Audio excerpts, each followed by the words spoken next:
You are listening to Strange Visitors, and today is Monday, July 30th, 2012, and I'm Mr. E. Oh, and there I go with my echo, doing my usual fail. Let me mute the show there so that you don't hear it coming back in your face while I say it out of mine. There we go. Okay, cool, we're done. Tonight we have Blake Cousins coming on the show tonight, and it should be nothing less than absolute fun. You know him from his YouTube channel, Third Phase of Moon, we've shown lots of his videos here on the show, and I think that I'm hoping, I didn't do a pre-interview with Blake, but I have the sneaking suspicion that him and I have the same tastes in UFO videos, like I rant about all the time. I know that his videos are always fun to watch, and that's why I play him here.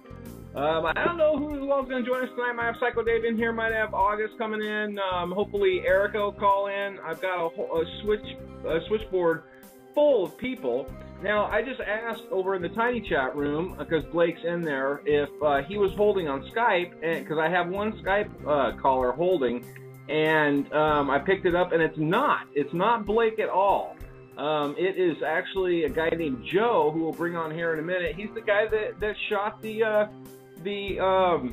police video, and I guess Blake knows who this is, but we'll get Blake in here in a minute. Man, I am so excited for this show. We talk about a lot of things here on the E Show, and we've dabbled in the paranormal for all 4 seasons, but you all know how much of a personal fan of UFOs, extraterrestrials, the whole science end of paranormal, and I just, this is a personal favorite for me. I'm truly excited for this. So we'll get Blake in here in a minute. My gosh, the phone lines are packed. So we will take you guys in the order that you call. Bear with us, and we'll get you in here as soon as possible. This is going to be fun. I'm so excited. I'm a giddy Mr. E tonight. So Blake, let's see now. August is already holding in the queue, so the Skype button must be already active on the BTR page. So if you're not seeing the Skype button, go ahead and refresh the BTR page. And and Erica's saying that she's in here too. Of course, we know Erica is an abductee and contactee, and that should be good too. And I'm just getting excited. So let's go ahead and play a tune. We'll let the chat rooms finish populating, and we'll get right into it with Blake Cousins here on Mr. E Strange Visitors. What's up, August? How you doing tonight, buddy? Having a good time. How are you? I'm doing good. That's good. Outstanding. You have a good weekend? I did. Yeah? You look like a face in the dark on webcam. Do I? Yeah. Like a floating head? You look like you're going to start singing Galileo, Galileo from that, we're dating ourselves here, from the Queen video. Whatever Rhapsody. Bohemian Rhapsody. Bohemian Rhapsody, right. Oh, man. I'm going to turn the lights back on. Quick. No, looks great. Hey, Erica, how you doing? Hi. Hi. Good to be here. Yeah, you ready for a night of UFOs and aliens? Floating head. Me and August are like floating heads when we're on the video now. Oh, are you on cam too? No, I'm not. Oh. But in your mind, you're a floating head. Yeah. Right? You go, oh. Right on. Oh, man. What an exciting show. I can't wait to get it. Let's bring Blake in right now and check in with him. Hey, Blake, how's it going, buddy? Standing by. Yeah, here you are. Now, for Blake was having a problem with the Skype button on his end out of Hawaii, and so he used his landline to call in, and I recognized the area code. So, but you sound good. I think this will work just fine, as long as you don't get cauliflower ear. Yeah, floating head. You look like you're going to start... Uh-oh, we're hearing an echo come through. Yeah, well, let me just turn it down on my end. Be like the old Art Bell days. Turn your radio down, sir. There we go. We're all good. We're just getting a delay with your video via the phone. Now I know which one's coming in faster. The phone. Yeah, obviously. right. You'll notice that when you're on the phone with us, in the webcam room, that the audio does sync up with our lips. Now, if you weren't on the air or on the phone with us, there's like a 6-second delay or whatever. I don't know why. I don't have a dump button, so there's no reason for a delay here, but we get one anyways. So what did you do all day today, Blake? Well, what we do here at Third Phase of the Moon, probably, 10 to 12 hours a day, talk to people from around the world in regards to, UFO sightings that they captured, looking at UFO footage that people sent to us, deciding what video we're going to put out on Third Phase of the Moon. Today we put up a video that just came to us from New York, Mr. Irvin Vasquez, a guy that works at a liquor store. His boss is a Chinese man, said, hey, did you see the lights out in the sky? He managed to capture some amazing footage, and we just posted it on Third Phase of the Moon about, 45 minutes ago with the live Skype interview, eyewitness testimony, things like that. Very cool. All right, let's take a look here. Let's see. Pause this here. And that would be the breaking news, UFOs over New York, July 30th, 2012. Watch now. What video, right? That's the one. All right, let's see if we can bring it in here for the fans to see. Amazing is, just the Go past ahead. 3 weeks, we've been getting video from Los Angeles, the UK, New York, Germany, and they all have the same characteristics of the same kind of light formations in the sky. And it's quite amazing that it's happened like in the past 3 weeks, all of a sudden mass sightings all over the world. It's been a mass pickup over here. You know, and it's not just for you. I'd say in the last 2 years, the sightings have consistently nearly doubled almost every month. We used to do sightings here and be able to do what we called UFO news, and it got so overwhelming, the sightings just kept increasing and increasing and increasing. Mm-hmm. So you're experiencing it now. So I wonder how many you're getting a day. Well, we get on an average, probably about 12, sometimes 20 a day. A lot of them are. Oh, my. It's quite amazing. It's just we got to weed through a lot of them that, unfortunately, they see it with their own eyes and they're seeing something. But to capture a UFO against the dark of night and just seeing a white dot in the sky, we're just going to have to pass on a lot of those videos. What we're wanting to see is foreground. Like you say, Mr. You love daytime footage, and so do we, and that's what we... Yes. I like the nighttime ones as long as there's exotic maneuvers. Exotic maneuvers and some foreground that you could take a look at. Sure. Something you could compare it to. Mm-hmm. Recently, we just had from Mitchell Lubin from Los Angeles. Him and his buds were out on the balcony and caught one of the most amazing videos that we put on our Third Phase of the Moon channel of a police helicopter surveillancing a UFO in the sky. Did you manage to take a look at that one? Oh, I'm not sure. I've got your latest one booted up here, the one you were just talking about. But New York one's good. Certainly. Yeah. Well, they're just coming in at fantastic rates. But this one of the massive L.A. sighting with a police helicopter actually circling the object was absolutely amazing. At one point, it seemed like they merged together. The police officer got so close to the object, the helicopter was scared what it saw and instantly took off. It was just a great capture. And it's amazing. When did you upload that one? The link was the link up there. If you just take a look at a massive UFO sighting over LA and YouTube, it should come up on the top. Okay. Oh, that's right. We played that one that looks like a bun cake last week. That drone-looking one. That's cool. That was one of those absolutely daytime sightings that are just basically could be the smoking gun evidence of what is out there. For sure. At Third Phase of the Moon, we try and hold judgment of exactly what we're thinking it could be. Right. Let the public decide. That's what we do at Third Phase of the Moon. And they will. Any skeptical eye will pick any video apart, and you'll get the most critical thinking that's done out there. Yeah, that one was particularly interesting because that was a color. The colors are so vibrant on it, whereas you usually see, shimmering lights or something that's a little bit metallic. In that video, it almost looked like it was brown or maybe bronze. Something was a little bit unusual. I'd like to hear. Well, in August, when we played that video, you brought up a very good point that I want to get into a little bit later. Let's not get into it right now, but a little bit later, I definitely want to take the time to talk about drone technology and how that's probably going to increase as time goes on. And of course, in ufology, and it's particularly in the paranormal, we're always asking the question, ours or theirs. And of course, us fans of the concept of extraterrestrial visitation, we're looking for the smoking gun, as Blake said, of ET contact here. The aliens versus the latest greatest government drone technology. I'd like to know.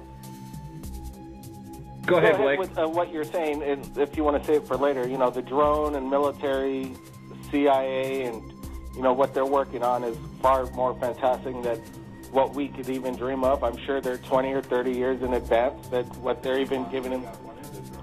And it's a possibility that some of the videos we get are definitely drones. Well, my theory on that whole thing is, and I haven't really got into this before, is that I think that we are going to see that come and go. And the reason why, and the operative word there is see, because I think that we may see them for a while, and then I think we're going to stop seeing them because they're going to keep getting smaller and smaller and smaller, and they frankly won't be able to be viewed by the just someone looking up in the sky. You won't see a flying disc or something, a swarm of mini drones or something like that. You'll start seeing you're seeing it blend into nature. Something that looks like a dragonfly. You see it come flying by, and it would just look to you like a dragonfly, or a bird on a wire, or some of these other things, or maybe even to the nano level. I mean, I think that we'll probably see. I'm just pulling this number out of thin air, but we'll probably see 5 to 20 years of what's obvious technology flying around the skies, and then it'll just kind of go away because there's a theory that the United States and certain other countries, their technology is way more advanced than a lot of other countries out there. Maybe some of the things that we're seeing are possibly just outdated drones that were coming from other countries, and the things that the U.S. and the other countries are working on are more of invisibility, working on cloaking, and more plasma devices that are going to shield aircraft from visual view, like you're saying. Not so much as actually nano flies flying around to survey people and fly in people's homes, or even military bad guys, or bad guys. Go after the bad guys is all fine. Sure, counterintelligence by the bad guys themselves. You figure that as the technology becomes more prevalent, that it's going to become more inexpensive, and the good guys and bad guys will both have drones. I could totally imagine there. I could imagine there being a bad dragonfly drone out there keeping an eye on the cops. Natural progression. Yep, it is a natural progression. Let's take a look at your breaking news over New York video here, and it looks like it's about 3 minutes here, and we'll talk about it here in a second. This is Third Phase of Moon's latest video.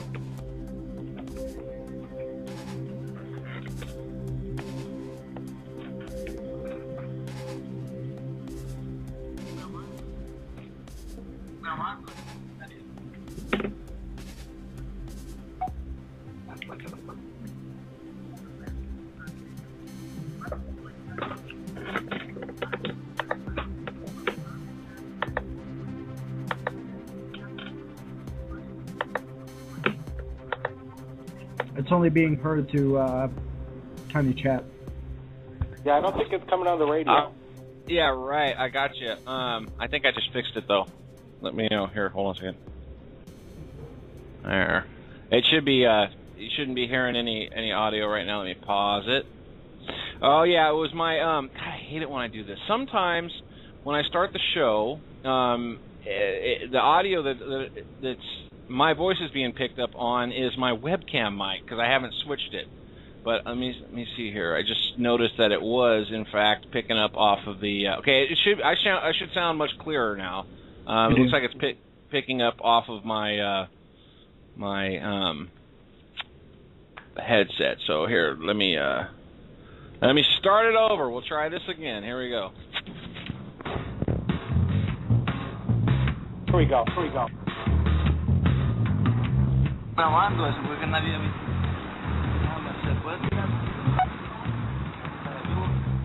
Welcome back to Third Phase of My name is Blake Cousins, and just yesterday I received a Skype from Urban Vasquez, all the way from New York, who managed to capture amazing footage of light over the New York City skyscrapers. Thanks for joining us here at Third Phase of Moon, Urban. Hey, thank you, man. How are you? Tell me exactly what you were doing, what time was it, and what did you think when you saw these lights in the sky? Well, it was on Friday night. It was around 11:21. I was at work, so I was taking care of my customer, and he told me, "Hey, you saw the 5 lights on the sky?" I said, "No." So I ran out and I saw the 5 lights. So when I grabbed my cell phone, there was only 3. So two of them faded away. They're very fast. So I grabbed my cell phone and I started keeping it up, recording it. So, but unfortunately, I only could caught 3 of them, and it was 53 seconds, and they disappeared behind a cloud. So everybody was in the street and talking, and some guys were screaming and taking pictures. Many people got scared, even though cars stop by, people get up from the car and start taking pictures. Because it seems pretty weird, man. I got nervous. I got chilled, But as soon as I saw it, I thought, that's a UFO. Wow, fantastic. There's been sightings all the way from the UK, Richard Stringer, and Los Angeles, Mitchell Lubin. Footage coming in from all around the world, and you captured something very similar in regards to these unidentified flying objects. Hey, thanks a lot for joining us here at Third Phase of Moon, Urban. Thank you, man. Well, yesterday I was trying to post my video on YouTube, so I was searching, and I typed any UFO sighting this week, and it came out from the video from UK and Los Angeles. So I was surprised when I saw the 5 lights, the same thing I saw. So man, I said I'm gonna put this in YouTube too.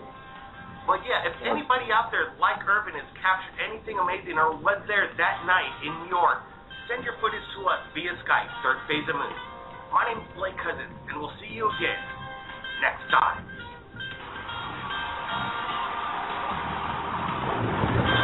Ah, coño, si son...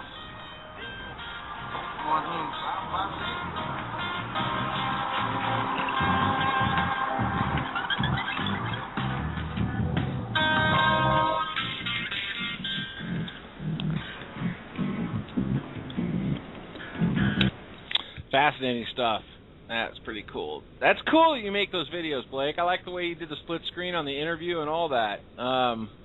You have, well, let me see here. 23 million video views on your YouTube page. That's working out pretty good for you, huh? Well, just started, 4 years ago, we put out our first UFO video, and all of a sudden, people from around the world started saying, I saw the same thing. Wow, that happened to me. I wish I had a video camera. And then things started to happen, and we started to ask the public if they captured anything. We try and what sets us apart on Third Phase of the Moon is we're trying to get exclusive video from people around the world, and not just have people just put it on YouTube and somebody just comes along and says, oh, wow, that's an amazing video, and strap it on their YouTube channel and get mass hits with no credit to the guy that shot it. We just, that's not a fair way to practice.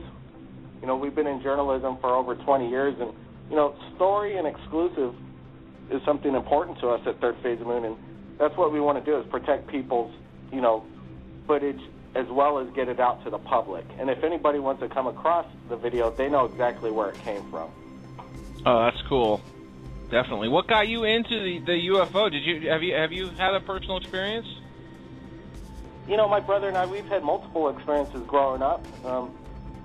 Just a year and a half ago on our 40th birthday, we had one of the most amazing experiences right here in Hawaii. And it's on YouTube. It's all there.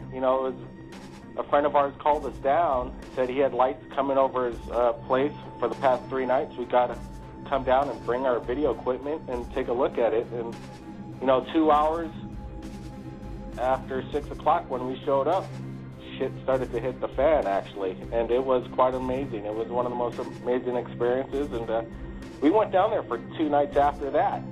And more strange phenomenon happened, amazing lights. Unfortunately, some of the equipment we had back in the day isn't what we have now, but it's like it. Right. You really have to be there to understand what you're looking at, and we know we were seeing something that we've never seen before. We're in Hawaii. We know what stars look like, satellites look like. Everybody knows what.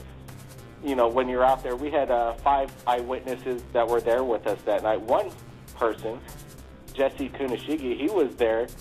He brought a gun with him that night. And he was actually pointing his gun at this thing when it was descending down on us, and that was actually, might not have been the best idea. Yeah. Yep, that's right. Don't bring a bullet gun to a ray gun fight. Exactly.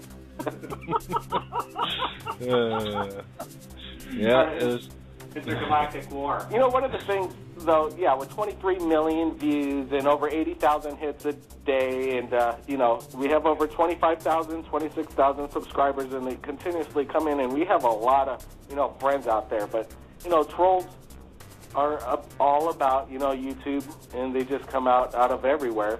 And they want to just say, that's fake and gay, and, I get called a lot worse than that. Mm-hmm. No doubt about it. But death threats at sometimes, and we'll block the guys at death threat. We've had multiple threats. But, and I'm sure you get them yourself. The thing is, we're going to put it out there. Had a few of them, that's for sure.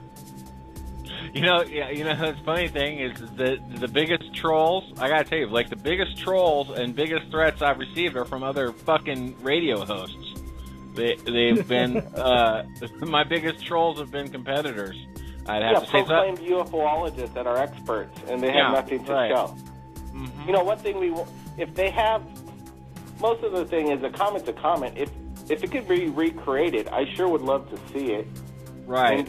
And if it's great, hey, we'll put it on Third Phase of Moon if it looks something like that. Hey, we're not going to not show it. Is the thing. There are videos that we get through Third Phase of Moon, and we make a decision: are we going to post this or not? People are going to rip us apart because they're thinking, well, Blake Cousins doesn't have a brain and he can't make up his own mind whether it's real or not. But well, I think that you come across as a professional, to say the least, in your videos, and your production quality is good. You're doing a good job. I'm sure that it won't be long before you get some sort of someone pitching your show to the networks or at least some cable channels, and you'll probably get picked up.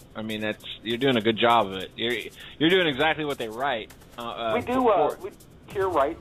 People send us the video, we secure rights, and we negotiate deals with the Sci-Fi Channel and National Geographic and Japanese Television and the Travel Channel. They've all picked up videos that we've secured rights from footage that people have given to us. So it's beneficial for the person that shot it too. Hey, if they got a lucky catch, they should be rewarded for it if people are interested. Sure.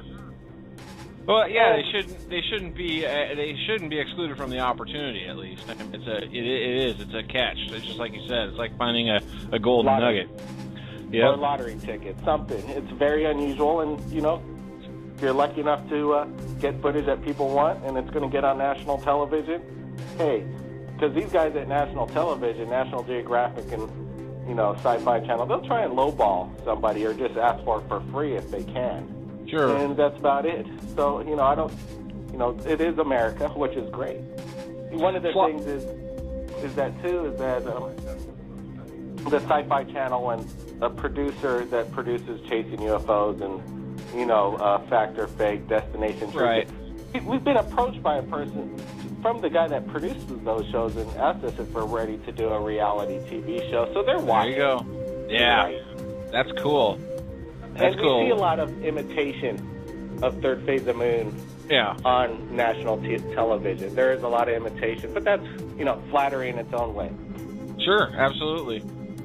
Flycatch over in the BTR chat room says, ask Blake why the FAA does not confirm the sightings over Los Angeles, California. You know what he's talking about over there?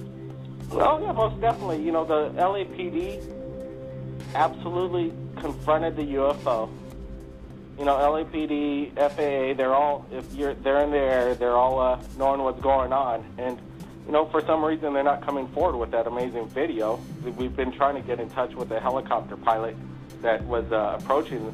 He came within, you know, inches of what it was. And if it was like a Chinese Lancer, like most people would say, it would have blown off from the rudders of the helicopter close to it. It was something amazing. Yeah, I have no idea. You know, even that same night, other people sent us video of the exact same encounter from different angles from the city. So it definitely, something happened that night. Oh, is this Joe's video that we're talking about here? Oh, that's another instance. Joe Rodriguez is a private investigator that investigated Third Phase of the Moon to see if we were pulling something off. Because there's this fellow that contacted me about 6 months ago. His name is Robert Bingham. He claims he could summon UFOs at will. I've heard these types. I know the guy you're talking about. Exactly. So we at Third Phase of the Moon says, well, if you could do that, well, hey, can you do it for us? And can we have our cameras on the ground and invite the public to show up as you do it? He came out public for the first time on Third Phase of the Moon. He's been studying this, he says, for over 15 years. He has over 20,000 pictures, he says. He shared a few of them with us on Skype. The thing went kind of viral, the first video interview, Skype interview we did with him. So we had summonings over in Los Angeles that he did it, invited by the public. We did it over 6 times by Third Phase of the Moon, and, you know, over 200 people showed up at times to show and find out themselves. Joe Rodriguez showed up as a private investigator to find out if his, and debunk it. He was about to come out and debunk it, and now skeptics become believers. I want you to talk to Joe Rodriguez. Here, let's pull him in here. Hey, Joe, what's going on? Hey, man, thank you for having me on.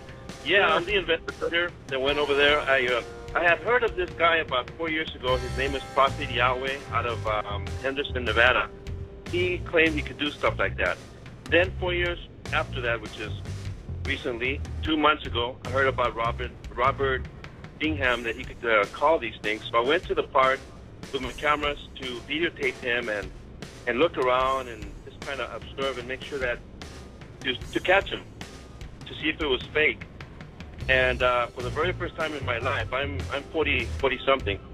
For the first time in my life, I saw these things in pure daylight, 1 p.m., very bright, and I am shocked. I go to IHOP now and I scream out, "I've seen UFOs!" I'm not allowed to go back anymore, but that's another story. It changed my life. You know, let me tell you this. Hey, Joe. Hey, good talking to you again. What I wanted to say about Joe is that he provided me some amazing footage at another summoning by Robert Bingham, where police officers showed up on scene. LAPD showed up, and they themselves could not identify what they were looking at. There's unbelievable footage. The footage of the UFO was not the greatest, but just to capture, you know, LAPD not being able to identify what they're looking at, hey, it's a UFO, right, Joe? Yeah, they thought it was a satellite. And then later on, the officer said, is it a planet? And it was 1 p.m. asking me if it was a planet. Well, Okay, are we talking about the over in your site from about a month ago, the UFO sightings, LAPD police witness UFOs over LA? That's the one? Yes, it is. Okay. well, the police are trained to ask that specific question because in the past it's happened where Venus, when it's really low in the sky, has caused some problems. There's even been an incident where it was right on line with a railroad track, and there was a engineer who was running a train, and Venus was low on the horizon, and it was during dusk, and it seemed like another train was on the oncoming track. So the police are well trained in knowing that sometimes celestial phenomenon could be mistaken for something much, much closer. But during the day like that, out in LA, You know, Robert Bingham hasn't just done it once; he's done it over 5 times. He's been covered by the news around the world, and there's a lot of great footage besides. That's right. May I say something about that? Can I say something? Ahead. People, when I start talking to people about UFOs now, because that's all I do now, they ask me, really, UFOs? Come on. Then I say, no, it gets worse. There's a guy that calls them down. yeah. It's true. Unbelievable. Well, let's take a look at your the video we're talking about here. This is let's see, UFO sightings. LAPD police witness UFOs over LA caught on tape, June 25th, 2012. Shot by Joe Rodriguez. Oh, wait a minute. My Explorer stopped working. Hold on a second here. It's playing. The video's playing. Yeah, it's not playing on my end. I need it to play on my end so we get the audio. Okay, so you guys are seeing that now. Huh? Hold on a second. Oh, you just dropped off too. Yeah, I'm refreshing. Okay, well, we'll vamp for a minute or two here, and I'll be right back with that. I'll get it up.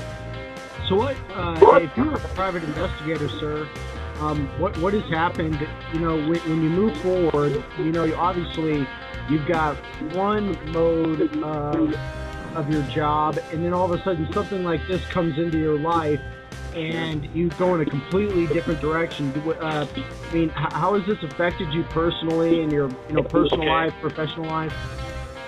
This is what happens. I still do my investigative work and everything, but I'm also a magician. So I invent magic illusions. So instead of spending time putting illusions together as a hobby, and I sell them and everything, now I spend my time in checking out these UFOs websites constantly and reading up on them and all this stuff. My personal opinion is that it's time to the time something's happening in a biblical type of way. And you're not the only one. Okay, so you're not the only one that has brought that to light too. In fact, that's kind of how I got into doing this. Was when I was young, I was fascinated with ventriloquism, which led when you go into that section of the library, I ended up running across other books, like books on religion, magic tricks, things like that. And I became a pretty proficient, sleight of hand magician myself. Right. And then you go from there, and then you start moving into areas that are considered nonfiction, and you start breaking out these UFO books, and you're like, well, and then all of a sudden it just kind of snowballs from there. And then all of a sudden you end up doing things like we do now, and hey, some people are accepting, some people are like, you need to see a therapist. Exactly. And you're like, but no, I saw something. I have trained observation skills.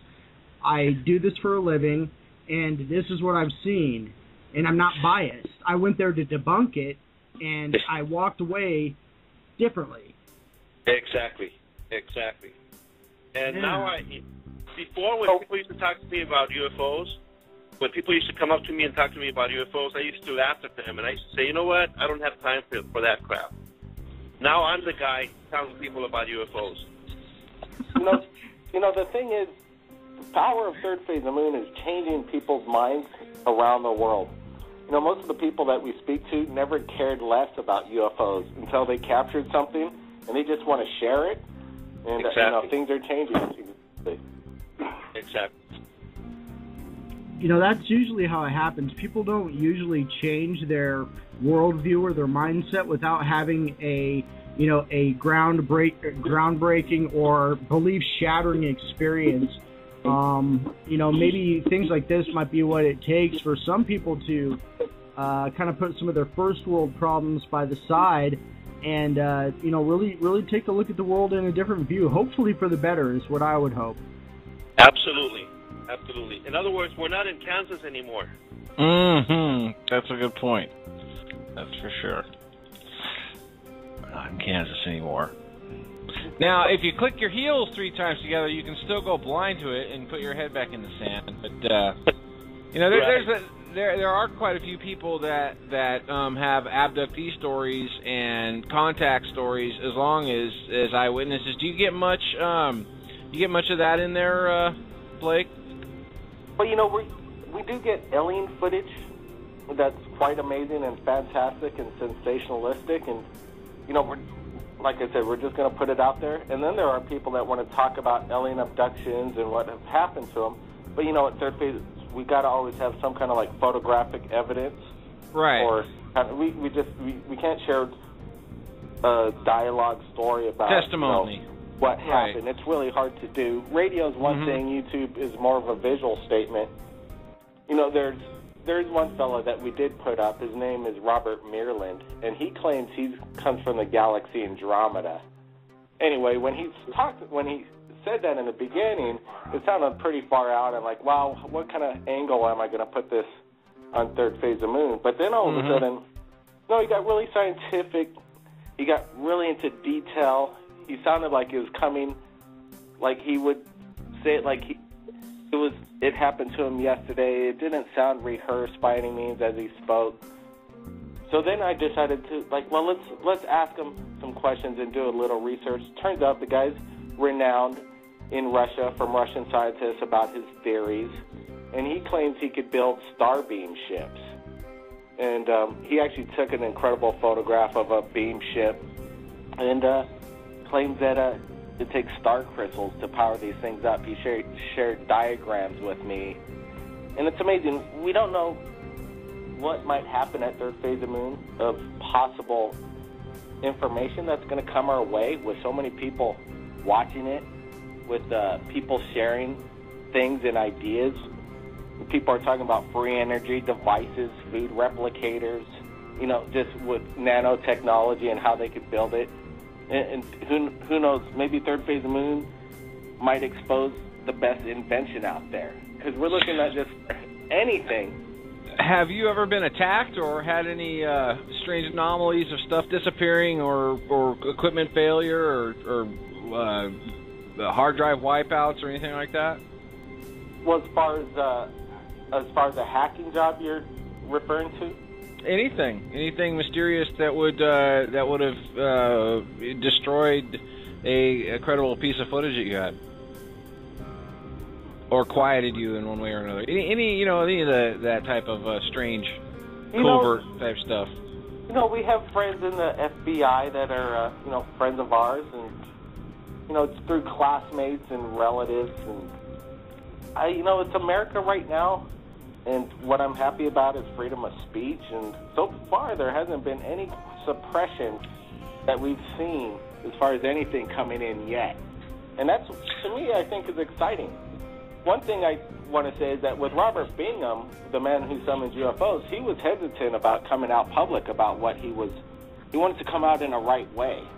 Because you claim you could summon UFOs, nobody's going to take you seriously, obviously, just by claiming that bold statement. But when we put it out on Third Phase, he got over 150,000 hits in a week or so.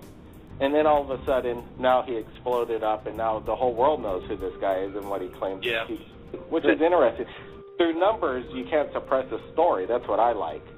If you could get it out and get the masses to see it quickly, then you're safe. We have shut down things people have requested. How do you mean? Just people have given us footage and then they were request shut that down, and we've done that in the past. People have given us footage that people said shut down the footage, and we had to oblige by their original footage, and they had second thought, so we took it down. And there are sometimes suppressed footage that for their own protection, it's their footage, so if we don't get permission, we can share it. I got tailed one time. I was on the air, and I was in my vehicle, and I got tailed, and it was clear that I was being tailed, and it was strange. This was about a year ago, actually. You remember that, August? Were you with us that night? Yeah, I was on the phone with you at the same time. Yeah, that was a trip, man. I don't know any other way to describe it, but it was clear that I was being tailed, and I had to elude them via my four-wheel drive. And believe it or not, of all the vehicles, it was an old school Volkswagen Bug that was tailing me. That's weird. It is weird. It was spooky though. I mean, there was no. I mean, it's kind of a long story, but there was no doubt about it that I was being followed, and I don't know. It could have been somebody that was just road raging on me or whatever. But I had a very strange individual that had just called in. It was a strange incident. Now, Blake, can I say something? Yeah, go ahead. A lot of people think that they're being followed by the government when other people get involved with UFOs and what have you. But my opinion is that scientists cannot tell us what these things are. They come up with excuses, swamp gas or whatever. It's because scientists usually measure things and they weigh things and they see things, they observe things. These things are spiritual of nature. They're spiritual. In other words, they do not know what the fuck they are. They don't know what they are. And they don't want to come out and say, hey, we just don't know what it is. They don't want to say it.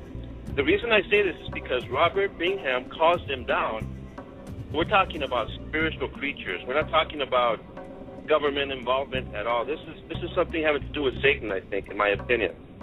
Well, you'd have to imagine that there's a variety in a relatively infinite universe. That there would have to be good ones, bad ones, right. brick and mortar ones, spiritual ones, multidimensional ones, and of course satanic ones. I hear Dave in the other room say, "Oh, whoa, Dave, you're muted. No wonder we haven't heard anything from you all night long." Sorry about that, Dave. Are you there? Yeah, I'm here. I haven't said anything. Okay, I wondered. I noticed you in the queue there. Everyone is Psycho Dave's with us. You too, Erica. You sure been quiet. What's going on with you over there? I'm just listening, but yeah, I'm enjoying it. Okay, cool. Do you have any questions for Blake? Well, wait, before you do, hold on a second. I was going to say, Blake, you're the voice and face of Third Phase of Moon, but I'm hearing like a sidekick in the background. Who's that? Well, his brother. Explained that I did a miracle and created a clone of myself. My brother is pretty much the man behind the camera. He's been awarded last I think it was 2010 Top 120 Guggenheim Award artist for YouTube at one point for a film that we passed. So that, we've been doing video production for many years, and back to what you're saying about being followed around. We've been in photojournalism for 15 years prior, and we studied and went after a lot of major exclusives, and sometimes it dealt with some of the biggest high-profile people on the planet. And very cool. We were followed around, and at one point, we dealt with this fellow named Anthony the Pelicano once, and he's a heavy-duty hitter. And we know about, information being suppressed, because information gets suppressed all the time. They'll fly money at you to shut it down, and it gets shut down all the time because money talks, and people take the money to shut it down. And Anthony Pelicano is one of those guys that suppressed stories. He was a mastermind in it. He helped in the suppression of the Michael Jackson case back in the day when he was up for charges and paid the kid off $15 million. He was the middleman. So we were followed at points by Secret Service, we imagine at points, and a few other situations. They know who Blake and Brent Cousins are. We're public, we're not hiding. We just want to get the information out, and we're just going to keep doing what we're doing. And I think it's all, under what we got right now is a great thing. It's called freedom of speech and freedom of the press. And that's what we're going to continue on doing until they change that law. That's what we're going to do from here on out, and nothing's going to stop it until they change it. Politics, the way it's going right now, they're trying to make clauses to go after journalists now and reveal their sources. And this is totally against what the whole Constitution is based on. This is what keeps everybody in order. Check, check. Mm-hmm. Yeah, and journalism's fun too. I mean, it's definitely entertaining and exhilarating to get into. What kind of journalism were you doing besides other than the ufology? Well, we dealt with just anything that dealt with high profile, from politics to celebrity to sensationalistic.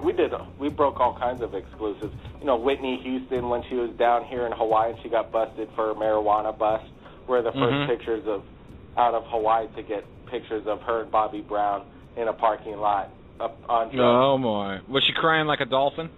Actually, she was singing, going crazy, singing "Say My Name, Say My Name," trying to.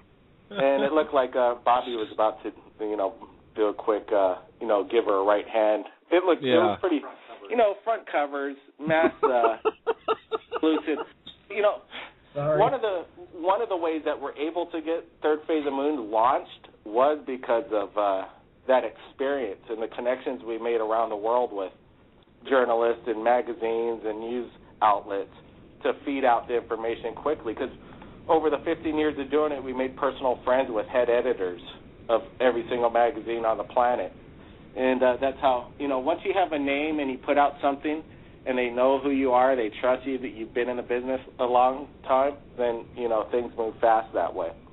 My dolphin joke was a Mariah Carey reference. I just now catching on that you were talking about Whitney Houston. Oh, yeah. Well, I've heard about dolphins and some mean things about dolphins from the Pelicano about talking about celebrity. But I'm not going to break these right here because we'll save that for later on. Yeah. So what's next for Third Phase of Moon? Well, doing what we're doing right now is keeps us, occupied. Right now we're preparing to travel around the world and doing it. It's a business and an opportunity to meet people and share information. And it's just kind of the tip of the iceberg, I really think. The world, the planet is huge.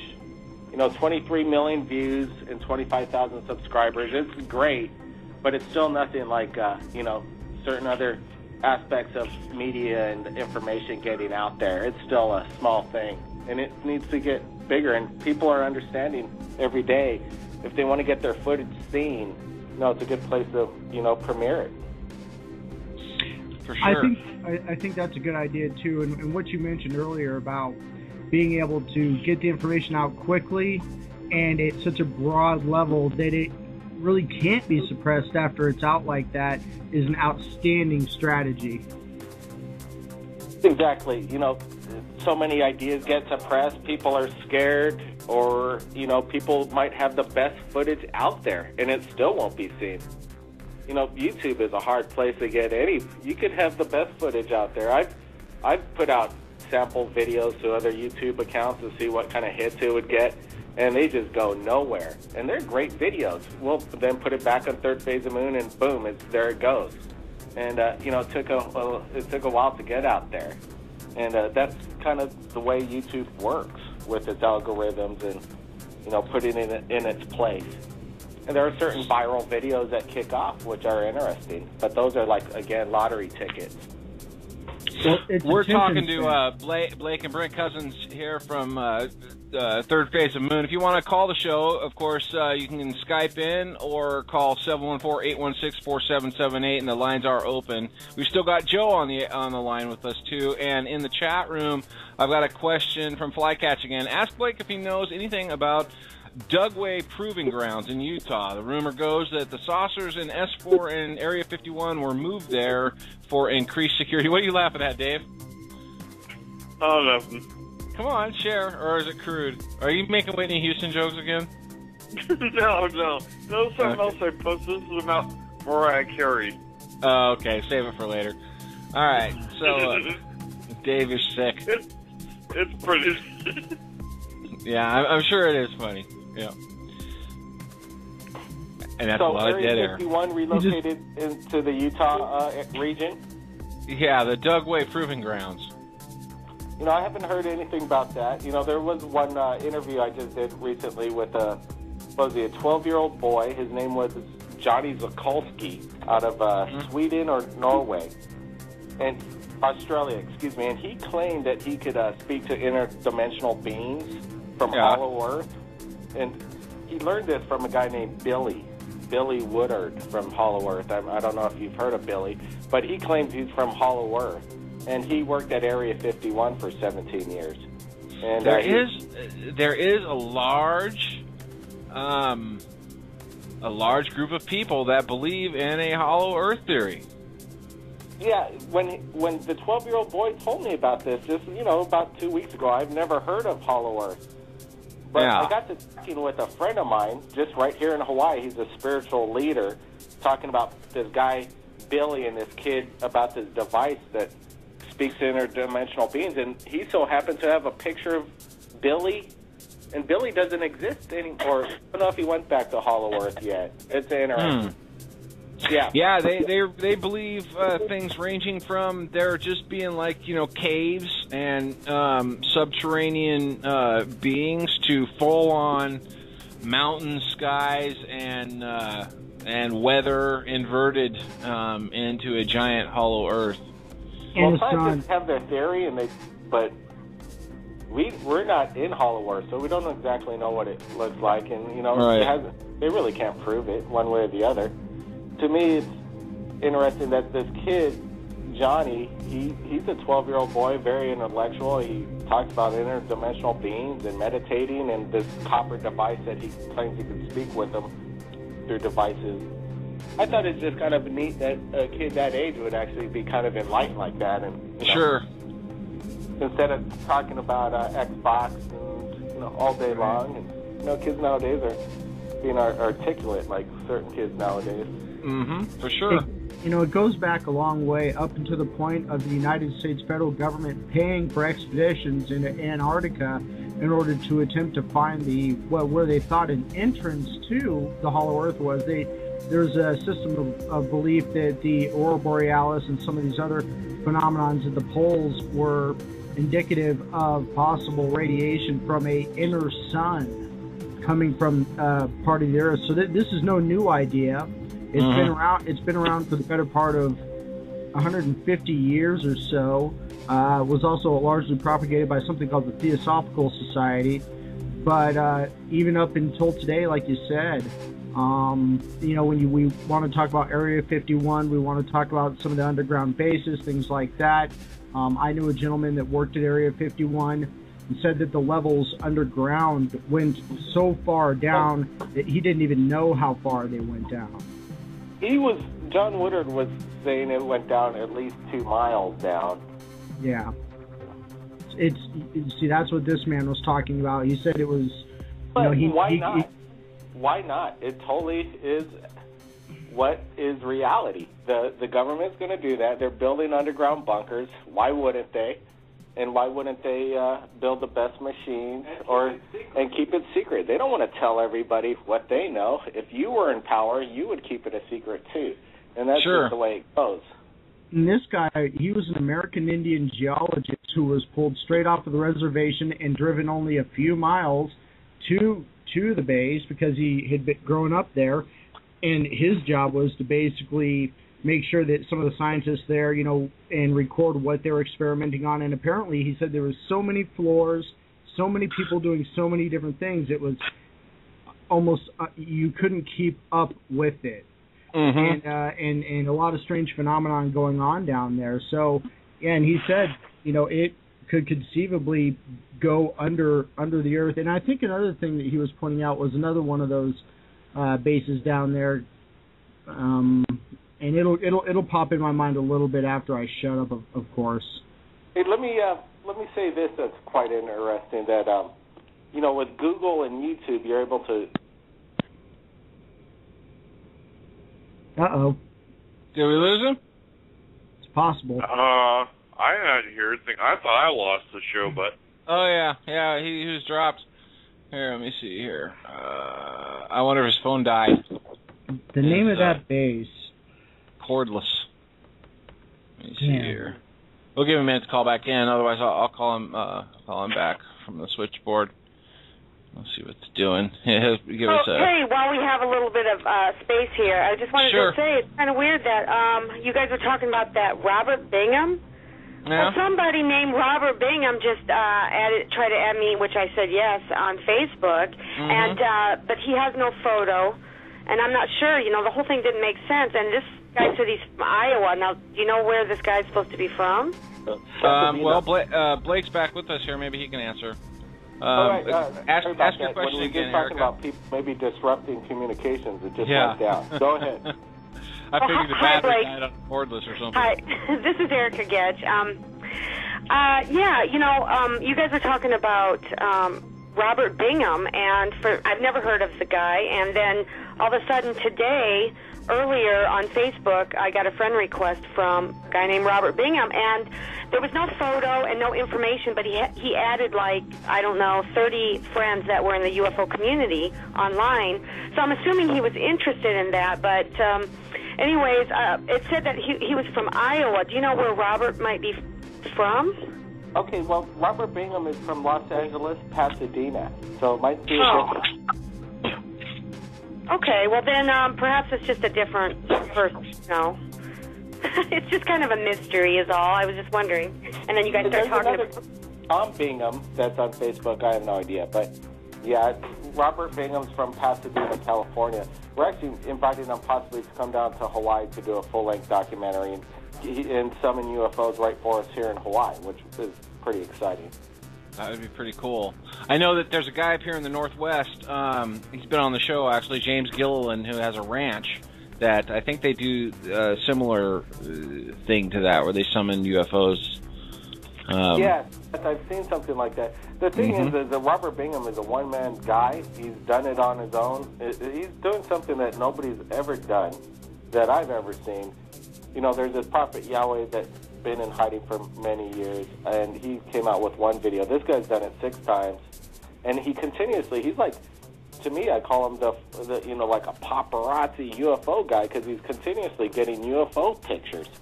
And this guy, he's not doing any kind of fakery whatsoever. He's getting real objects. He couldn't pull off hoaxes or anything what he's pulling off, just being a one type of guy.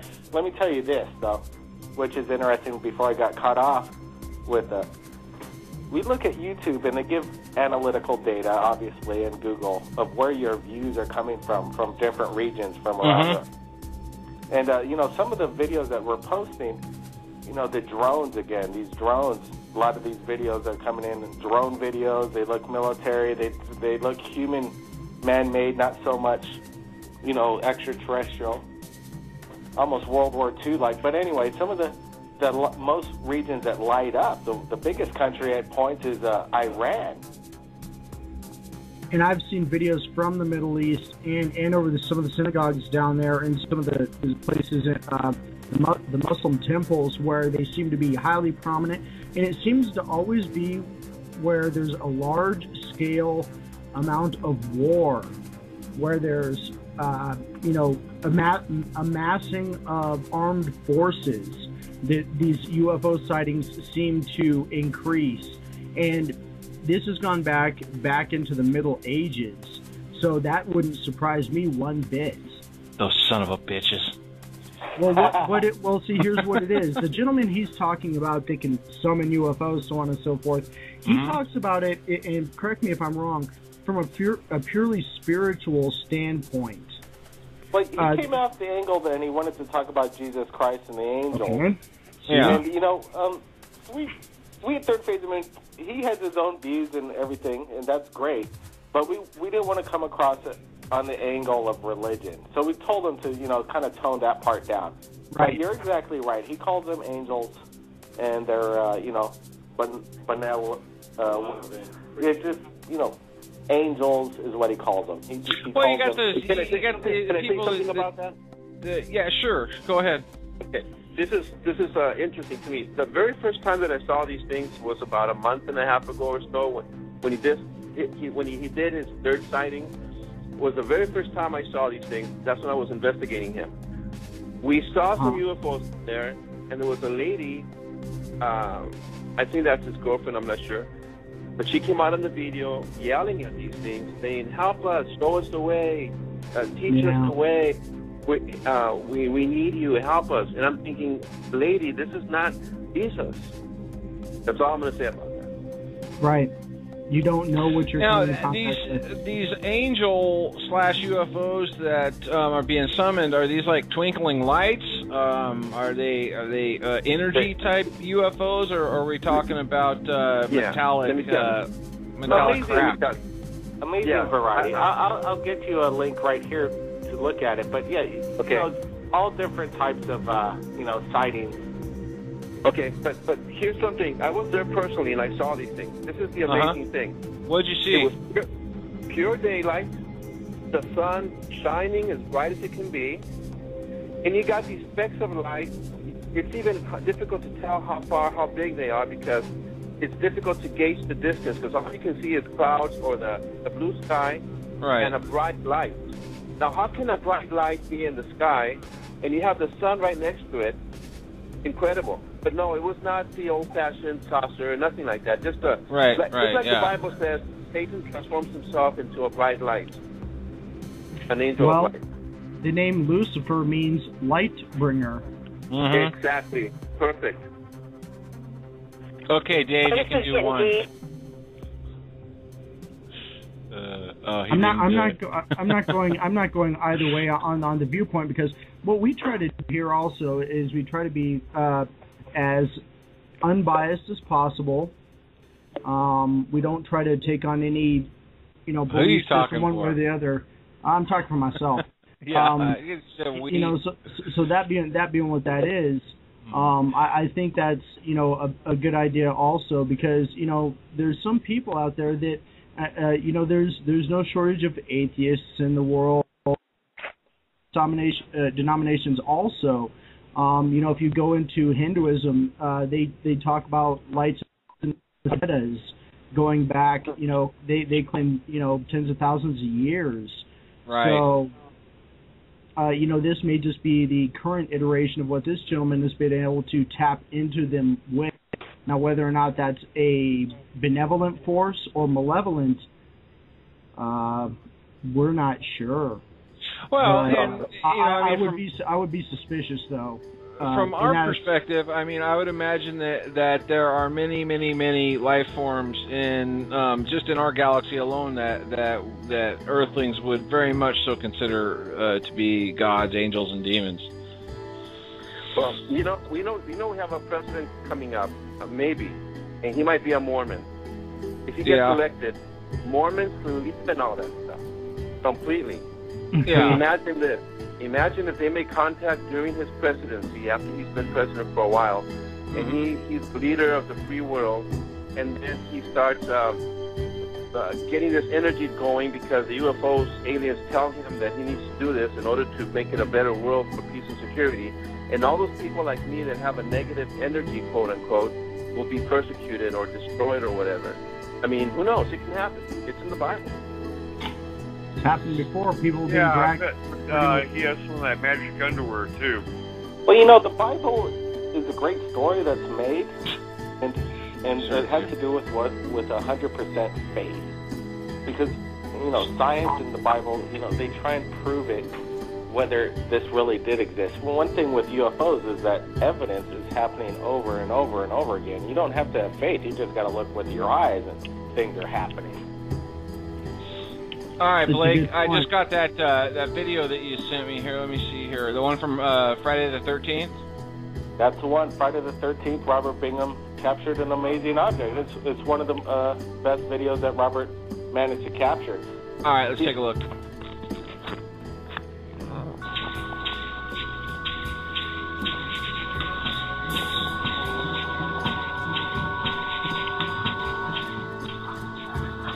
Welcome back to Third Phase of Moon. My name's Blake Cousins. In this week's episode, we're going to take a look at some more footage that Mr. Robert Bingham has sent us at Third Phase of Moon. Robert Bingham, for the past 6 months, has supplied Third Phase of Moon exclusive footage. We've slowed this footage down and zoomed it in 500% along with some stabilization. Now let's take a look at this video right now.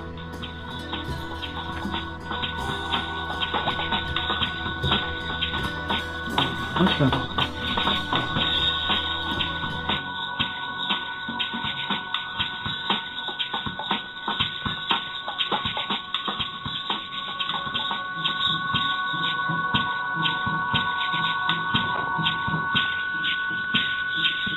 Very interesting. Yeah. Almost looks August, like an angel with wings, which is interesting. If you look at it again here, it's crazy. August, describe what we're seeing for the listeners. Okay, it's almost something with wings. It's circular and it has, I would say 4 or 5 wings. Parts that are coming off the main body, and it's rotating. So, you know what? That almost sounds like something out of Ezekiel. I can't believe I just said that. But, no, it looks like a large glowing circular object in the center with rotating, I can only describe them as very close-ranging satellites of glowing objects going around it, moving it what appears to be at will, up, down, in three-dimensional space. It's broad daylight, very bright, reddish yellow hue.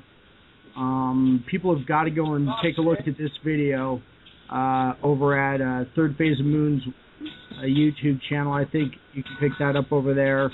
And this was on Friday the 13th. And it is incredible. It's titled UFO Sightings, Incredibly Bright and Unusual UFO Craft Fly Over L.A. Friday the 13th. And it is exceedingly bright. Oh, that last bit of footage, it looked like a Mylar balloon floating away. Check the link below. If you capture anything amazing in regards to UFOs like Robert Bingham, send it to us at Third Phase of Moon via Skype. Now I'm off to the Philippines in an investigation to research an attack on an 80-year-old man in the Philippines. My name's Blake Cousins, and we'll see you again next time. Oh man, Blake, I absolutely love your drama, dude. I've talked about it many times on the show. The way your intensity in the videos and the way that you engage the audience is awesome. Hey, well, I appreciate that. That means a lot coming from you. And people have to have a face or some kind of feeling that they could trust a person or it's in good hands, besides just a corporation. That's why Third Phase of Moon, they've kind of decided, okay, let's put me in front of the camera. Because for the first 2 years, we didn't take any comments. We just put the video out with no nothing.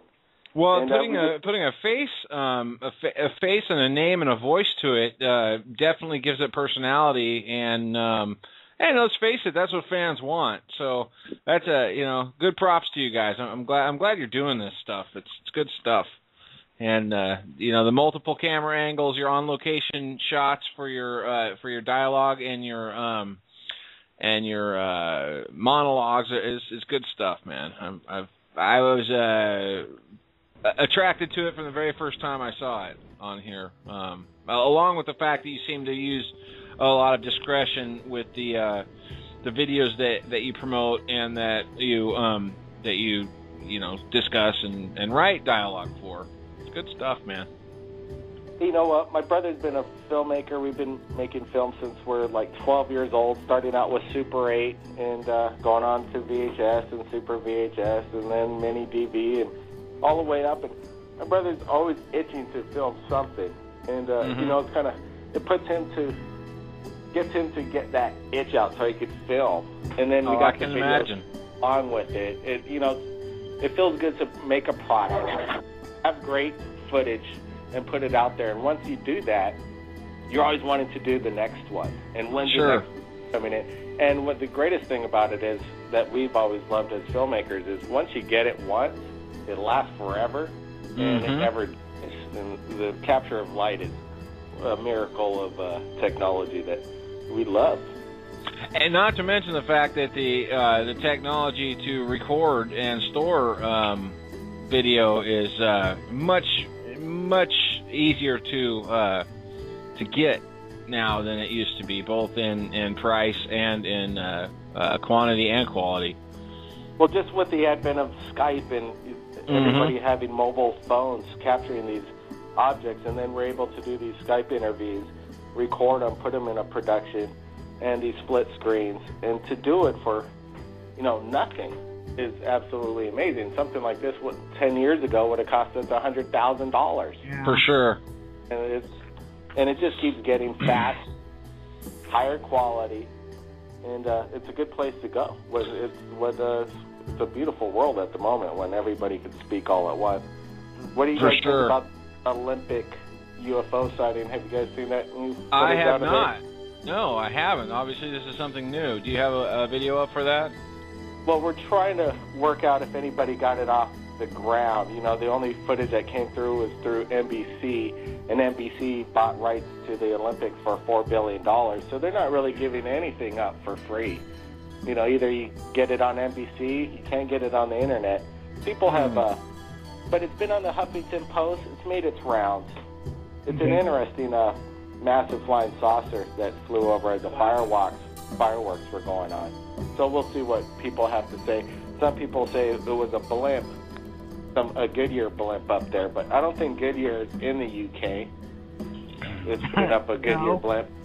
I'm not exactly sure. One thing with the journalism and just knowing on how it works, if you read between the lines and how they say things, you could kind of figure out whether they're tripping up themselves, and we'll see on how they play it out. I'm not exactly sure what it was, but it was a neat footage. We're trying to get people on the ground if they captured anything, obviously. We'll get that interview, we hope. Flying saucer or blimp over London Olympics 2012 during the fireworks. Here we go. All right, let's see. Let's see what we got here. I got it. Oh, yeah. Go ahead. Okay, yeah. Let me see if I can bring this up here real quick. There's some amazing footage that we just received from Tim Ross. He's out of New Zealand. After the Olympics when he showed that. But I'll send you the link to that one as well here coming up. And all right, let's check this out. This is the it looks like a inverted version of the Olympic UFO. Yeah, they put a negative on it, so it really that's it.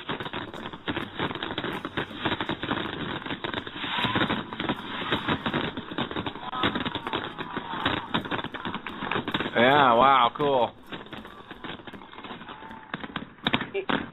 What's interesting about that footage is that nobody could claim outright that was a blimp in the air, and if there was a blimp, then why is there any footage from the angle coming from that blimp with the fireworks? There's no video feed. Wow, that's cool. What is the reason for the blimp being up there if it's not filming? And if it was filming, let's see some aerial shots of the fireworks as it's happening to prove that it was up there in the air. So they got 100,000 cameras on the location. You'd think it's covered. You guys still there? Yeah. We're just. I turned the volume down on the video because it's just the fireworks going off, but they're showing the actual footage now.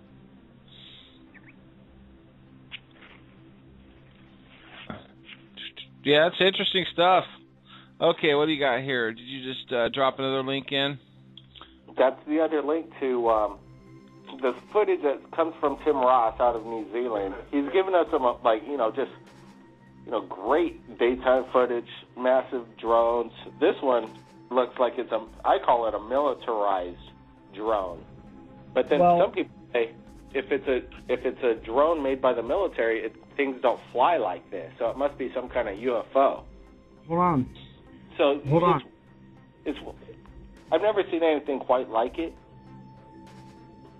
Yeah, am I live? Can you hear me? Yeah, August, we can hear you. Now, there is some very, very large military blimps that they have been putting out recently, but the difference is that they are not, iridescent like that. That they are made to blend in with the sky so that they cannot be seen, and they're large. They can carry tanks and things like that, but that is not of the style and shape that I've seen of the ones that have been manufactured. So how did the blimp theory get debunked on that Olympic footage? Well, I've asked around. Everybody, all of a sudden, I got about 50 emails from friends saying, you got to look at the Olympic UFO footage. You got to tell us what you think it is. And I'm just trying to get footage that I could put on my YouTube, because I can't just take NBC footage and put it on my YouTube channel. I don't want to get flagged, get my channel shut down. So we're just waiting. Unfortunately, that's just the way it goes. It's just a risk we can't take. You know what you got to do is come up with an auxiliary channel for your questionable footage like that.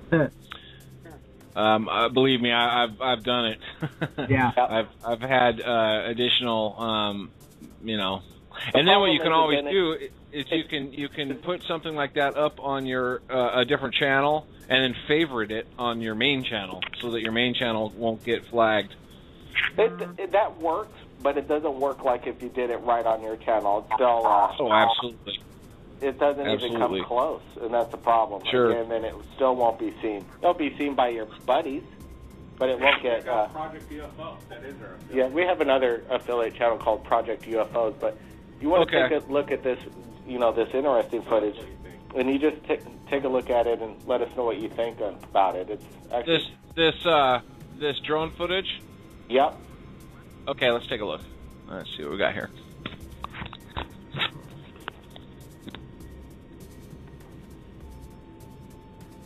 Tim Ross shot New Zealand. Feel free to narrate it as we go here. Yeah, there's no real audio at all. Oh, that's right. I had it turned down. All right, hold on a second. But there's something flying really low to the water. Here, I started over, August.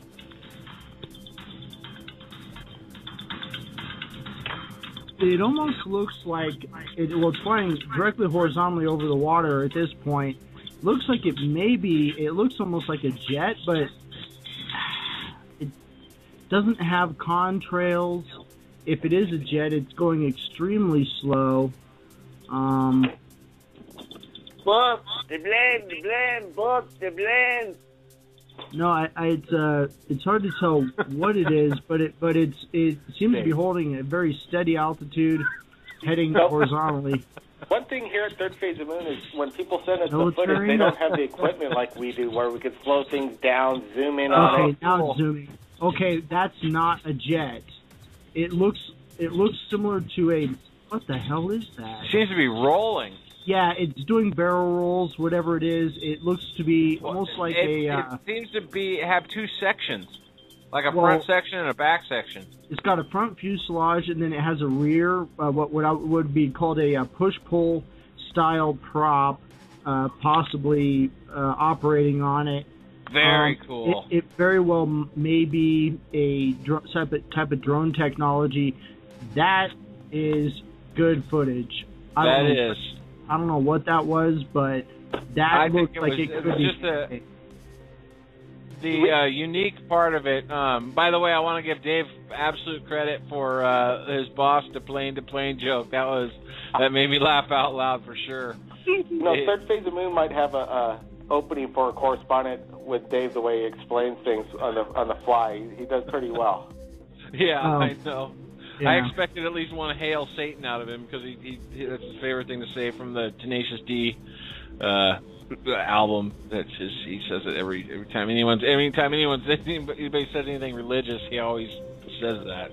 Not that he says. Josh to come forward and to do some Skype interviews with us. He says he works for some outfit in Australia that's government affiliated. He doesn't want to come out of New Zealand. He doesn't want to, come out public because he has a family. We're trying to get, him to come out and explain exactly, because he just sends me the video with really no explanation, and he's getting the best daytime sightings, the weirdest things that I've ever seen. That was really, really cool. What we just looked at, very, very cool. It almost looked like some sort of ornament or something. It looked like something that would be pulled behind an airplane. Remember when you used to see those planes flying around that have like signs that they're banner. Mm-hmm. Yeah, there's a lot of those around. Yeah.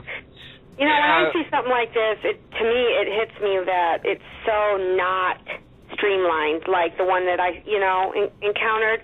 So I don't know what that means in nowadays terms, but I would almost say, just out of my own, how you said everybody has their own opinion, based on my own experience, I would say that that's definitely human-made, not extraterrestrial. Well, when you see something that's not aerodynamic or streamlined, it looks like spacecraft as opposed to aircraft, because aircraft, of course, typically take a streamlined design.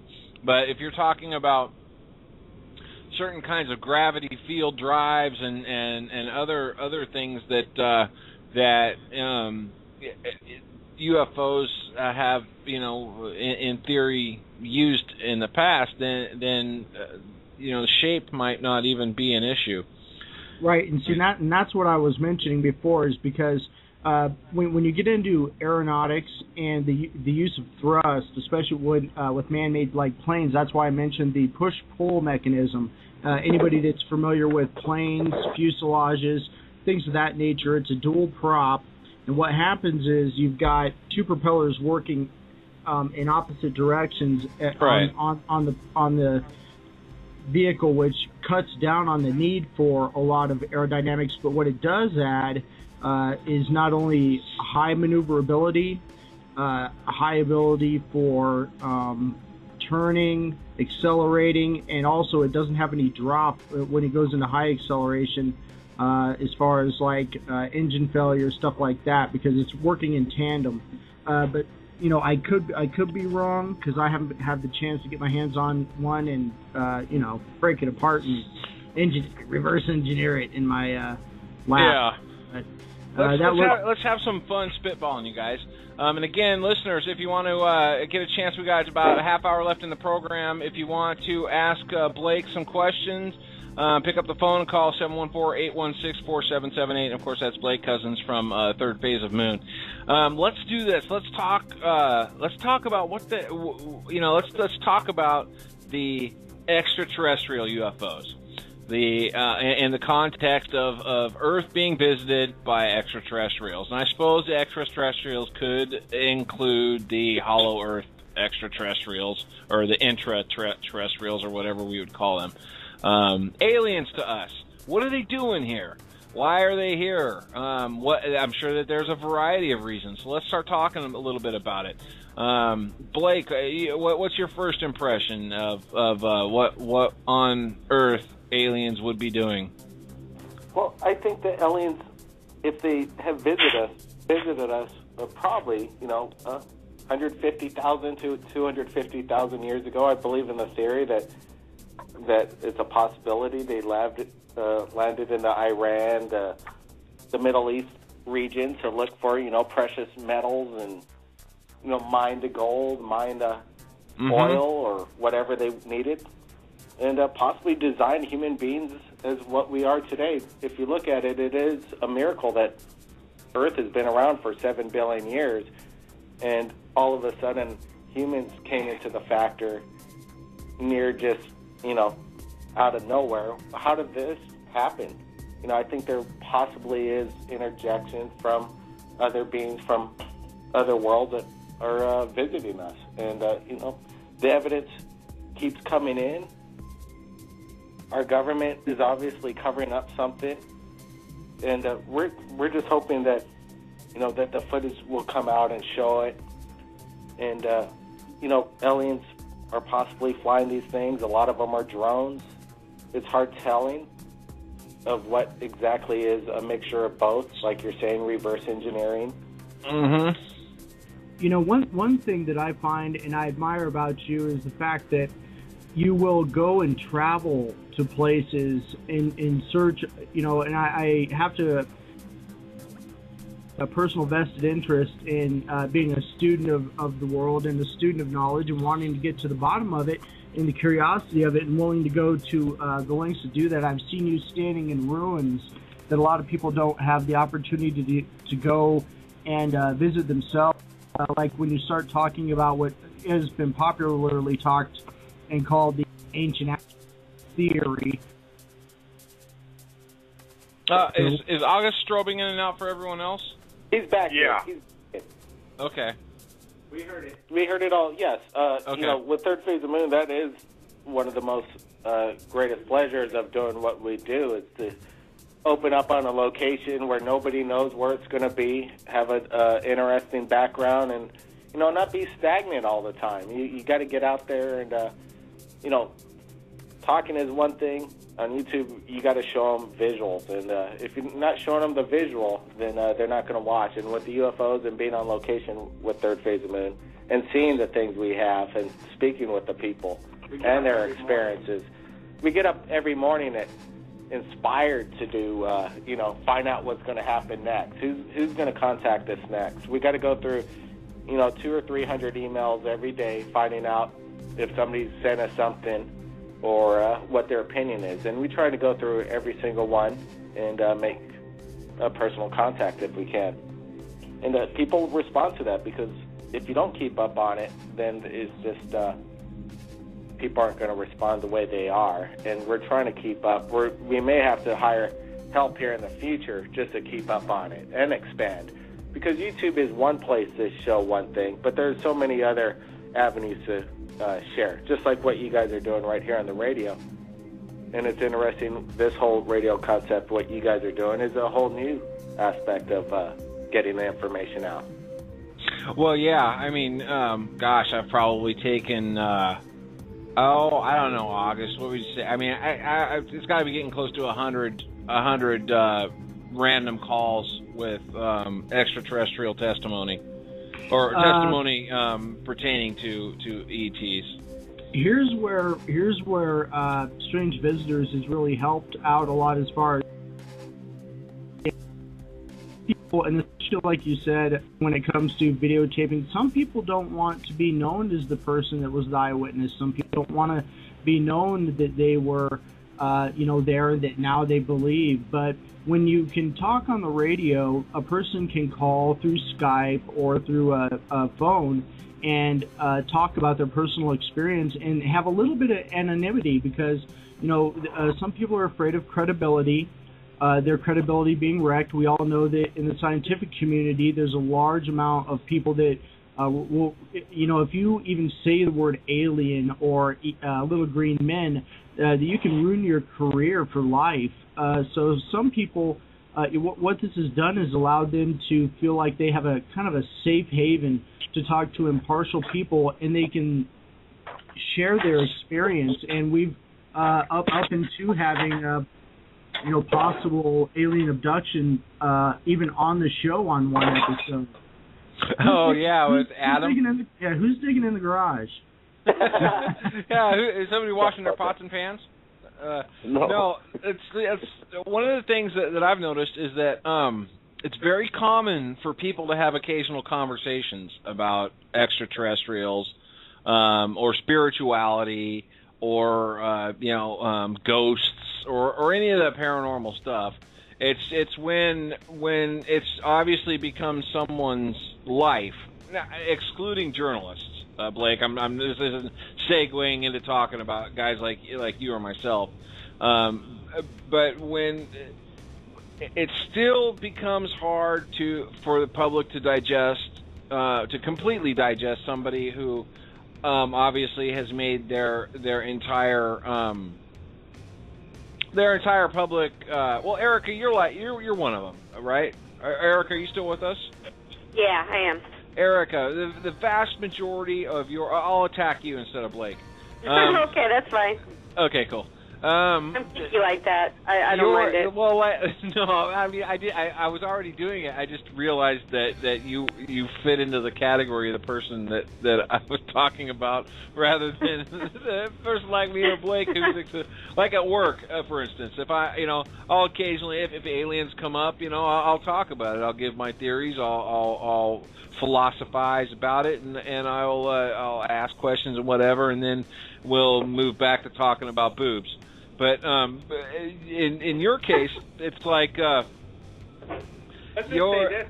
It's kind of interesting. I know where you're coming from. When people call us at third phase of moon, we're talking to a stranger that lives every day normally, and they have really nothing to do with UFOs. But once they contact us, it's all about UFOs, and it's a straight up symposium about what's going on and what do they.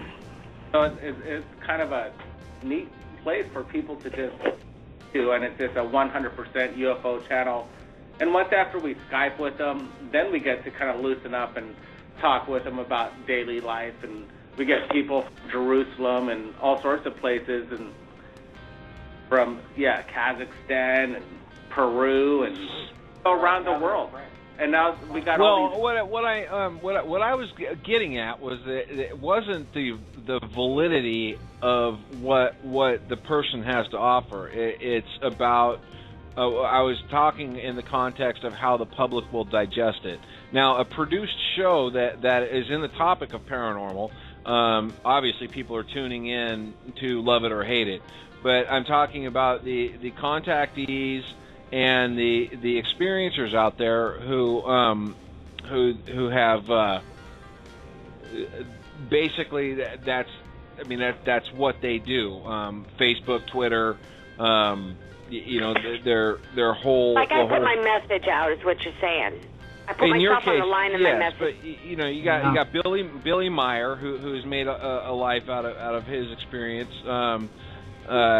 You've got these case Stan Romanak's another one, where his entire public. Stan Romanak actually called me a liar, and third phase of moon's all fake.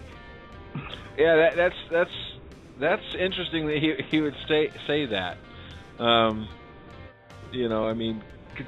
Considering the fact there's a high likelihood that his video and entire experience is fake.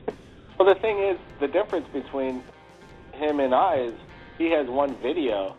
We have over 100 videos of UFOs.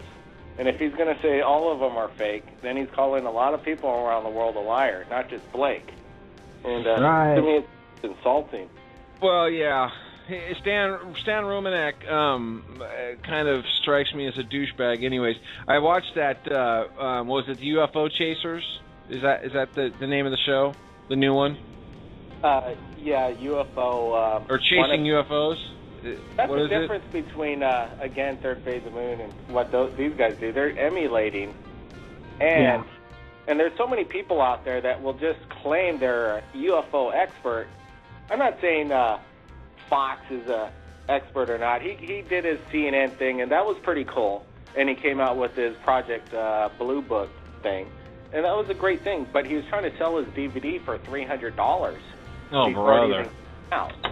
It's like, okay, well, now we know where his agenda is at. Right. He wants to sell a lot of DVDs. He made a friend at CNN. That's great.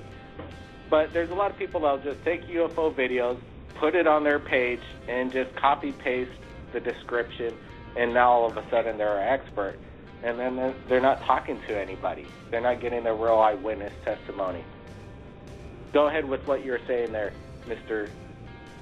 Mysterious. Oh, I don't know. I was just farting around. I was just trying to I was trying to backpedal out of not alienating Erica, actually, to tell you the truth. Yeah, I know. Picked up on it. Thank you. I'm sorry, Erica. The ET. I can't even say it. I'm not going to say the joke. Never mind. we've kept the show clean this long. I'm not going to spoil it in the last 20 minutes. August is laughing too, you know. Well, let me just say I can understand where people put, they give you, Blake, their videos, and you want to do them right, and that's really honorable, and it's really For good. sure.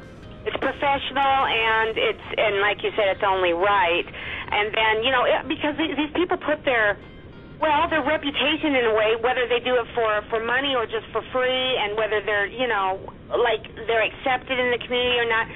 People, that's putting yourself out there in the public to where, oh my gosh, really, you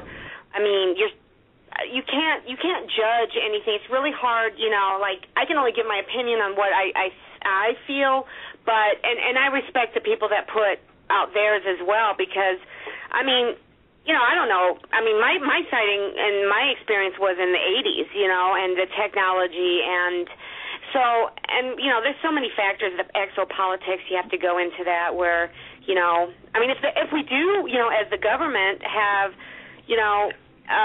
drones and planes and things, of course, there's some things we don't want to share if, somebody might get it in the wrong hands, that kind of thing. So, but it's all interesting. So I'm glad that you're putting your show out there, and you're doing it honorably, because it keeps it credible. It keeps it from being so laughed at, because a lot of people, they're starting to accept it now.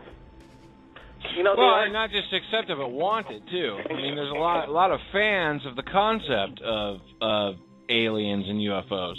I'm one of them, frankly. Hey, here's a concept that I put out there as far as, just having people make up their own minds. And sometimes the government makes up their mind, and, I don't always agree with it. One of them is that with Osama bin Laden, right? This is one of my major arguments. If Osama bin Laden, they really got him, and there's photographic evidence, why don't they put it out? And if they did put it out, everybody's going to have an opinion anyway. They could have been faked or not. And then, so why not just put it out anyway and let the people decide whether it's fake or not? And just, hey, don't suppress it. That just makes it look weird, if you ask me. I agree. I'd like to see it personally. Sometimes, the more real it is, the more people won't believe it anyways. Yeah, and I want to see it. I want to see it just so I can make up my own mind. I don't care. Just show it. And if they're going to say it is what it is, then okay, we'll live with that. But at least I got to see it. Mm-hmm. His beard, flapping in the wind as it went from the hole to the surface of the water? Pretty much. Yeah. Yeah, the whole thing. Everything they documented. Why not just... And there's nothing to be. They showed Uday and Kusei's, everything else up to that point. They didn't have a problem showing Gaddafi getting shot, or Saddam Hussein getting hanged. They got all that out. Yep. It's a big old broken neck. Yep. Oh. Thanks, Dave. Yeah, those were amazing times. And, things are a little bit changing. Like I said, the government's going in the way of suppressing journalism, taking away their, their rights and keeping their sources secret. And to me, that's the wrong direction. Hopefully, it doesn't go that way. Well, so now, Blake, your channel over on YouTube is Third Phase of Moon. Are you on Twitter and Facebook, and how else can people get a hold of you? Pretty much, yeah. We have a Twitter account. You go to YouTube, and there's a Twitter button, and there's a Facebook button. And we're trying to get the word out, no doubt about it. Pretty much, yeah, Third Phase of Moon. And the best way to get in touch with us and share the footage is via Skype, because we want to get to know the people before we use their footage, because I want to make sure it's footage. And, if we could get testimony and a Skype interview, that would be great, too. Not everybody wants to come forward. That's fine. Skype allows you to transfer the video file over. Sure, absolutely. And so, how do they contact you on Skype? What's your handle? Third Phase of Moon. Third Phase of Moon. Awesome. Good stuff. So, Go ahead. Hey, thanks a lot, guys, for bringing me on the show. I'm a fan of yours now. I've been listening to you guys for the past week and a half, especially when you started talking about third phase. And I've heard some things. You still came on, huh? Oh, yeah. We could take it here at Third Phase of Moon. Well, No we pick doubt on about everybody. I make fun of Blake because he sounds like that cop from the Wildest Chase video. Dave, what's the cop's name? John Bonnell, former Multnomah County Sheriff. Yep. He's a local guy, and here at Third Phase of the Moon, we'd like to take this opportunity to tell that those bad aliens aren't going to be abducting anybody anymore. The only thing they're going to be abducting is a jail cell out in Area 51. Tune in next time at Third Phase of Moon. My late brother used to call that, World's Wildest Police Chases, the John Bonnell Action Hour. Yeah. Here's some wild and crazy aliens on the road to abandon. It's that passion in Blake when he's on the. It's right. It's directed straight into the camera. It's like you're talking directly to the viewers, which is perfectly professional. It's exactly what a producer and writer would want in a host of a show. It's trial by error. And let me tell you, my biggest help out there is the people that comment. Because they're telling me, quit moving your hands so much. Or quit moving. And, the criticism comes in, and, hey, you got to listen. Tell us. Can I say something about his passion? Yeah, go ahead. Going to the moon, landing on the moon, apparently is the biggest thing that humanity has ever done. Mm-hmm. What Blake is doing, others too, but Blake, what he's doing is he's not talking about something, just anything. He's talking about major stuff. We're not in Kansas anymore. He's talking about stuff that people really need to wake up to. That's why, if he was boring or whatever, people would be yawning. People are always going to complain. But he's trying to get disclosure. He wants everybody to know what's going on. 2 months ago, I would think you guys were all crazy. But I saw these things, so his sensationalism, or whatever it's called, his enthusiasm, his passion for everything. I can respect it because he's talking about something really serious. He's a professional host, and his content is a separate separate issue from how he conducts himself in front of the camera, and that's a really cool thing. Yeah. Aside from the content, which is also very cool. By the way, August, you're back with us. So, Blake, tell us about your blooper reel. Have you ever face planted while you were walking towards the camera or anything? What's the most embarrassing thing that you've done that never made it to your channel? If I had a blooper reel, it would be longer than any UFO video or videos all time. What are some of your favorite self-defaming moments? That's interesting. Well, most of the time, if you notice, in quite a bit of the videos, I'm trying to get an art to it, but it's walking with a microphone and a 20-foot cord connected to it. So I'm always having to, walk in a weird, awkward way, try not to step on it. Yeah. See, what I noticed when you were doing that, when I watched some of your videos, it looked like you were stalking the camera coming forward, and it reminded me back in my wrestling days when a guy would, come in and swoop and do a fireman's carry and slam me on the mat. So it was a bit intimidating. It's good. You ever? Has there ever been an incident that? What would be your favorite blooper moment? Fly was undone. You face planted. You got crapped on by a bird. Other things that happened. What the? A lot of the bloopers we just leave in, and then I'll leave it to getting all the rib that the people give me. I gotta go back through your videos. What we should do here on Strange Visitors is do a Third Phase of Moon segment.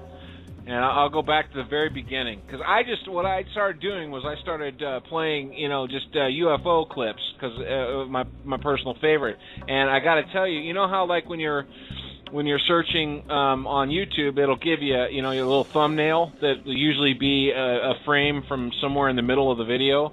And so it was just that I would always go for the daytime, videos, ones that were like, 3 minutes max.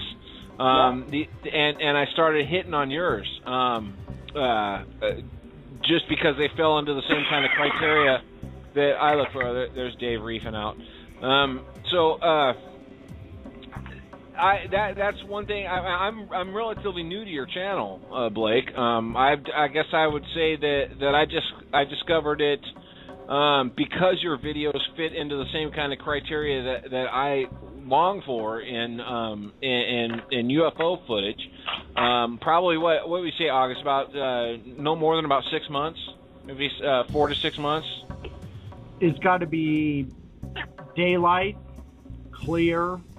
No, I mean we started noticing Blake's videos. I guess about 4 or 6 months ago. It was relatively recent. So it's been pretty recent, and I got to say. See, we've gone through a lot of footage here ourselves, and we've gotten a lot of testimony through other sources. By and large, there's been a lot of just graphical. People do their own illustrations. Some photos are fuzzy. And a lot of people have done artistic renderings. But by and large, if you go through YouTube and you can just pull videos, you don't know the sources, you don't know where it's coming from. You do a good job of documenting your sources, citing them, where it occurred, dates, things of that nature. And what it did is it stands out. It stands out, and it makes it accessible, and it's something that I think is it's something that people should aspire to, the criteria and the quality. Wow. Again, thanks again. It's what people are saying and what everybody's saying here, it really makes it feel like what we're doing really matters. And, it is hard work, and we work every day at it, and it is a passion, and we want to get the word out. And, exactly what you're exactly saying is what we strive to be, is to be the number one most watched UFO video. If you're going to watch it, not number one most watched UFO video. If anybody wants to keep up with Third Phase of Moon, by all means, because I'd love to watch their channel too. Right. That's the thing. It's just so there's nobody that even wants to even come close. Come on, let there be another face to UFOs on YouTube and do what we're doing. I'll subscribe to the channel in a heartbeat. It's a collaborative effort that all of us, we're all seekers of knowledge, seekers of truth, and trying to find the best evidence that we can. You can spend all day putting together information and videos, and a lot of it is questionable. A lot of it's really old, but nowadays, like you said earlier, the technology is getting to the point where you can have really high quality stuff, put it together in a flash, get it out there to expose it to people, and it's going to continue to go this way. And I like you, I feel very lucky to be in this point in time while we do have the ability to have freedom of speech, the technology to support it, that we don't have to spend $1 million on a rig or $100,000 putting together a video, and try to get people some information and see what their thoughts are. I mean, I think that's really the thing. Not trying to pull anybody over to the side and impose a belief system, but put it out there, see what people think, and get their opinions on it. Well, right now hey, again, you're doing a great job. I'm glad we met you guys, and then we're in correspondence now. Oh, hell yeah. It's just gotta have you back, Blake. Definitely. Gotta have you back. We just got started. Again, tip of the iceberg, and it's all fun, and the ride's just begun. Third Phase of Moon has just made recently this past week the number one place to be as far as looking for UFO sightings, third phase of moon's coming up on top now. Hell yeah. That's great. And it's not going to slow down. It just continuously feeds in. And why wouldn't it feed in? Because the information needs to get out. People they're hungry for it. The world is changing. People are getting more enlightened. People are thinking that, is this possible? They're really coming to a conclusion.